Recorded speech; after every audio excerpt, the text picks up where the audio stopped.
Hey friends, it's Shana from Corner to Corner. I'm so excited because today I'm talking to Dr. Lakisha Simmons. She has a consulting company called Brave Consulting, and we're so excited to talk to her about what women history means to her and how women are making a change here in Nashville. Thank you so much for joining us today, Dr. Lakisha. Thank you so much for having me today. Yeah, so tell us a little bit about yourself and your business.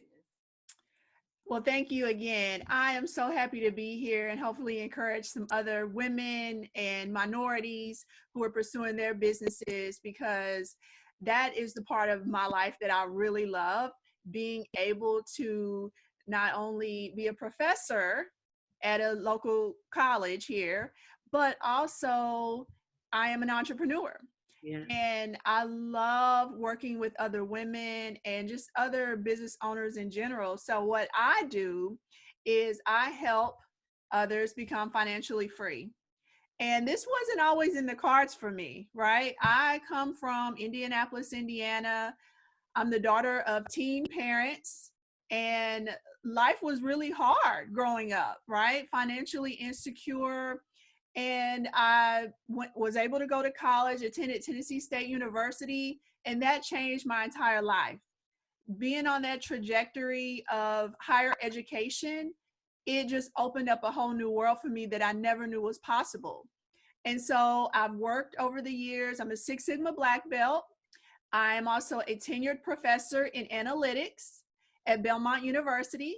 And I have been empowering women over the past 4 or 5 years through Brave Consulting, through workshops, goal setting workshops, how to use the correct body language in corporate America, to how to get people to say yes to your ideas, any of those soft skills, leadership related topics.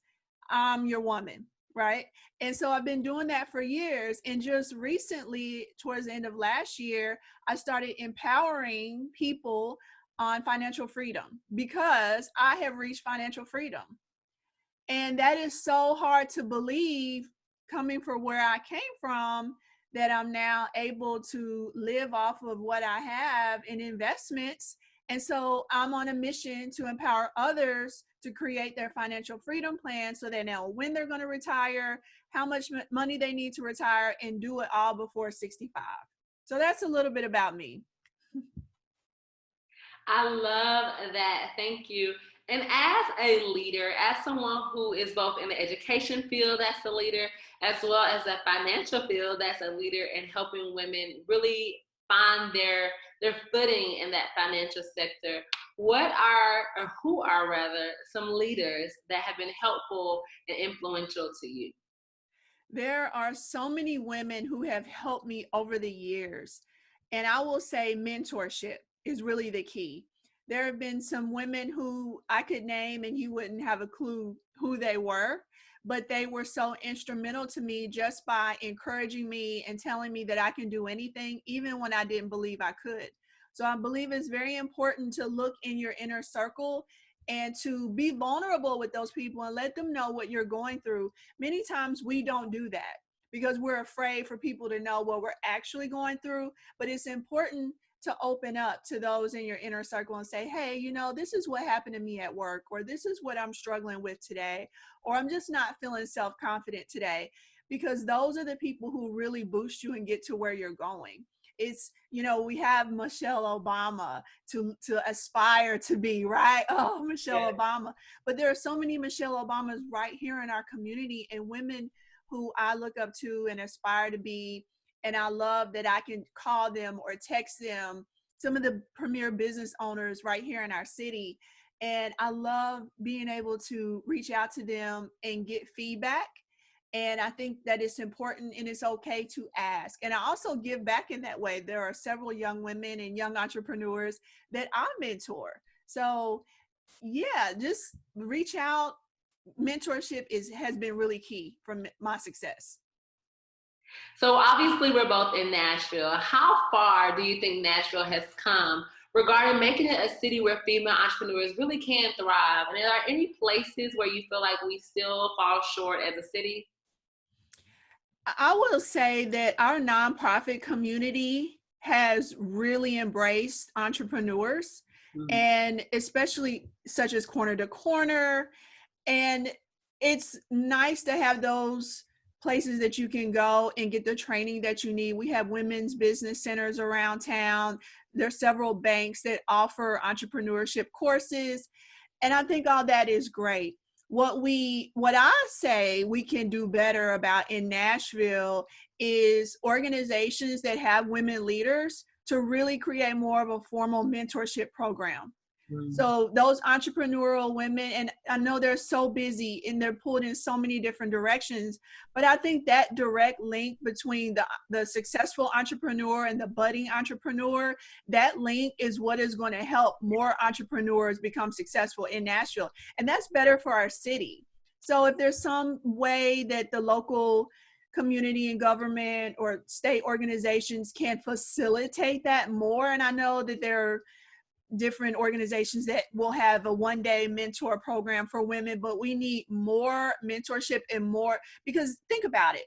I can take a class and I can learn some tangible information, but there's nothing like having a mentor who's living and doing that business that you want to be in, who can give you the game, right? Who can give you the cheat code. Right. There are all these textbooks things that you can do to start a business, and then there's what really happens in a business, right? Yeah, exactly. So I would love to see some type of a push more towards connecting, just more social networking opportunities, more of a way for me to get access to entrepreneurs who are in my area. So I'm in women's empowerment training, consulting. I would love to be connected to more women in that space. I know they're out there, but I don't know how to find them. Yeah. Love that. Okay, so Dr. Lakisha, tell us, what projects are you working on right now that really excite you? Oh, right now I am on a mission to empower people to become financially secure. And that number is different for everyone, right? But you really need more than 6 months of living expenses to live on. What you need is a lump sum of money in case something happens that you can just live on, period.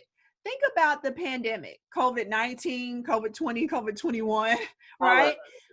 Then we have natural disasters, whether that was our tornado that we experienced here in Nashville early in 2020, or whether that is what's happening with the winter storms and people are out of work, can't work. You know, there's so many things happening in our environment, and we can't always rely on the stimulus payment coming exactly when we need it. So that really forced me to say, what can I do to help others become financially secure, especially if you're a business owner? If you're a business owner, the pandemic hit, it took so many businesses out. I want people to be financially secure. And what that means is having a lump sum of money that you can live off of, and that lump sum continues to grow even though you're living off of it. All right, does that make sense?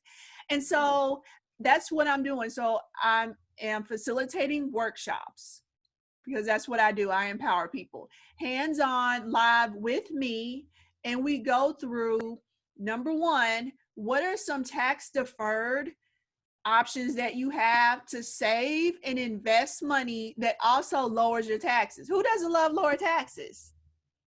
Exactly. So exactly. So many people know about their 401k, but there are also options for entrepreneurs. It's called a solo 401k. So in that workshop that's coming up March 11th, I will teach you all about those tax deferred options and how to take advantage of them. And then the other workshop is all about creating your financial freedom plan, having a clear plan to know how much you need to be financially secure, as well as how much money you need to be investing to get to that point. And that's important whether you're a business owner or an individual who works a corporate job. So that's really the mission that I'm on, to get people where they can rely on themselves no matter what comes at them. That sounds like a really amazing program. And with all you have going on, how do you draw inspiration to stay encouraged and inspired during your workday? I am so encouraged by stories. I love to read and hear what other people are doing and what other people are going through. Most of the time, if you even look at what I'm watching on TV, it's typically a documentary because I want to see how other people live so that I can learn and how can I help others. I'm also the executive director of the Achiever Academy, which its main project is the Period Project, which many people have heard of in Nashville. And I get so inspired by the young girls that we assist through our program, hearing their dreams, their goals, their aspirations. And I look at what is it that's keeping them from reaching their goals and dreams. And that's the work that I go after.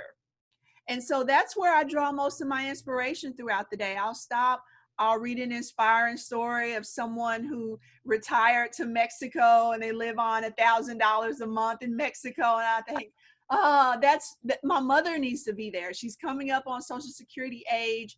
Her Social Security is only going to go so far here. And of course, I'm going to be I already help supplement her income.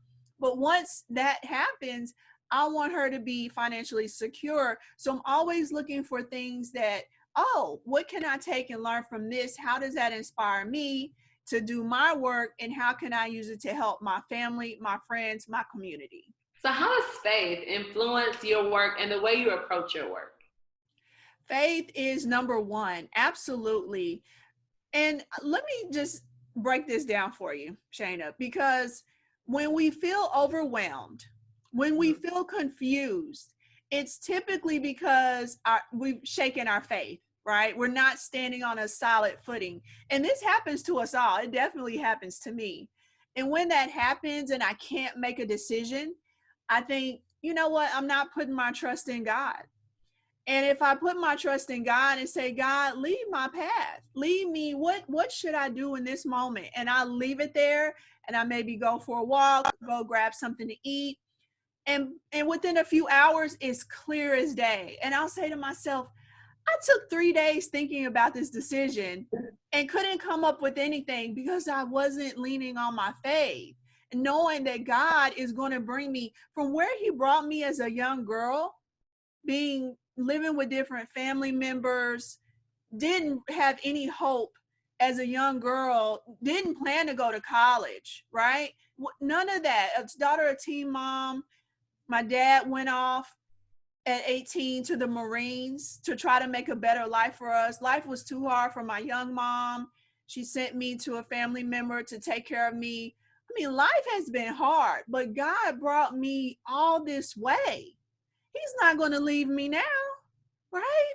So faith is, and it takes us all to be reminded of where we've come from and how much we've accomplished, even to this point. And you say, man, God is so good. Life is so good. It doesn't matter. Pandemic, tornado, life is still good. And I'm thankful.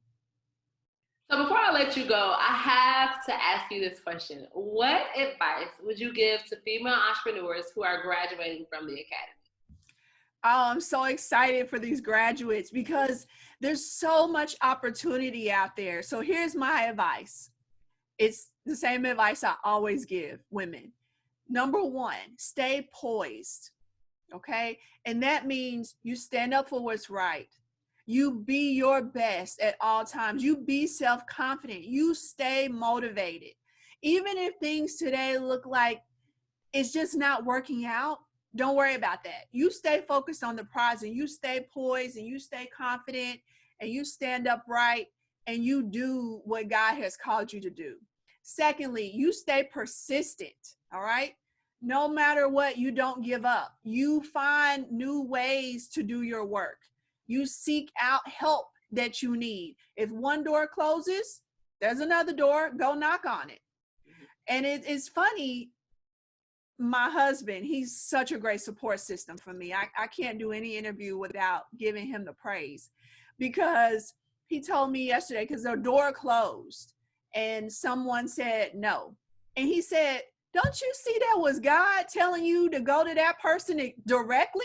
The fact that person came out of nowhere and said no, You need to go to that person. And I said, I never would have looked at it that way. So stay persistent. And third, be prosperous. And that means what God has already given you, you be a good shepherd of it. And you will prosper even more than you could have ever imagined. So stay poised, persistent, and prosperous. And congratulations, graduates. Dr. Lakisha Simmons, thank you so much for being here. I know I'm inspired to do the work, to keep pushing, to stay poised. I like that. I've never heard that advice. So if people want to get in contact with you, they want to learn more about what you're doing or come to your workshop that's on March 11th, tell them how they can contact you. So easy, LakishaSimmons.com. From there, you can reach out and email me, contact me, sign up for a workshop, and sign up for our free book club. Every month, Isaac Adai and I, we host a financial empowerment book club. So you can grab the book from your library or purchase it from somewhere or borrow it from someone else. And come on, get on Zoom with us and let's talk about wealth building and share tips on budgeting and debt payoff and just build a community around empowering ourselves financially. So you can reach me on social media as well at Dr. Keisha Simmons.